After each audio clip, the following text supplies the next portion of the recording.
In today's video, we're talking about the 4 stages of business growth for your lawn and landscape business so that you know where you're at today and where you're going tomorrow. Is it worth being big as a business owner? Specifically talking about lawn care. I've talked to 2 tree companies and the rest were lawn care guys. And you know what they said? Having 9 to 7 guys, I'm not really much more profitable than I would have been with 2 guys. And I'll be honest, I got to sleep in till about 8 o'clock and I'm going to go get a haircut right now. And then I'll be back and I'm doing business later. These big guys don't get to do that. So y'all tell me in the comments, y'all bigger companies, is it really worth it? Yes, absolutely. And no, actually, it really just depends on where you are. You might be chucking a truck stuck here in the weeds and feeling like, oh man, what is life? Or you might be wondering like, oh, maybe this is life. Like maybe this is the life that I want. Cutting grass, waking up every day, going in and doing this thing, maybe feeling like you're carefree and don't have all the responsibilities of growing and scaling and bringing on these other things. So here's the problem with chucking a truck is that when you're in the weeds, it gets a little messy. Chucking a truck is the guy that is responsible for bringing home every single dollar for the business. Actually, in my opinion, I don't want to offend anybody, but chucking a truck really isn't a business. There is no business, there's no systems, there's no process. If you want to make a dollar, it's up to you.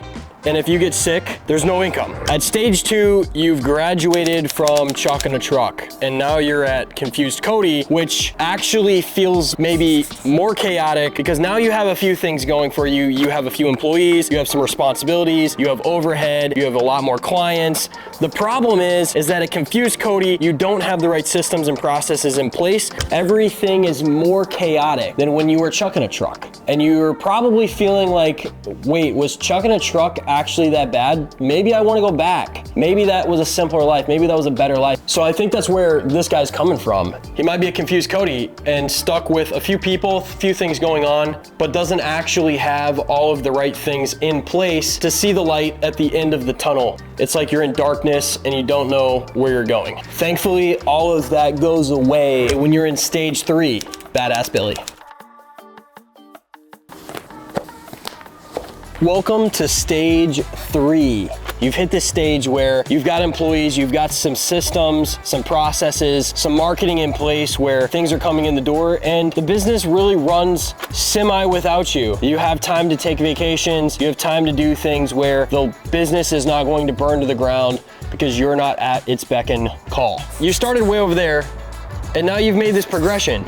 But the hardest part is, how do you actually get here? As somebody that's been in your shoes, the biggest mindset change from going from there to here is you have to think as an owner, not an operator. So being an owner means that you have to think about people, process, systems, and all of those different things take different levels of skill, which are all things that have to be developed. You have to figure out your marketing, your people, and how to get the right people in the right seats so that you don't have to babysit or micromanage their everyday tasks. You have to figure out the right systems and processes for billing and receiving cash and making sure that you have enough money in your bank account. If you're in stage 2, and you're trying to get to stage 3, all of the things that I just mentioned are things that you should hyper focus on and start learning. Whether it's YouTube, Google, find mentors, surround yourself with the people that are already in the stage that you want to go. They're going to help you move down the line way faster than if you were trying to figure it all out on your own. Now finally, stage 4,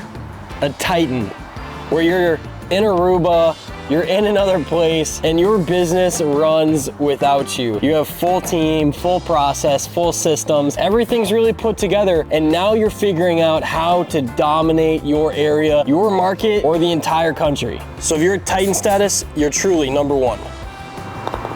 If you want to see what a real life Titan looks like, go check out this video. I just did a documentary about them. You're gonna learn so much from what you see.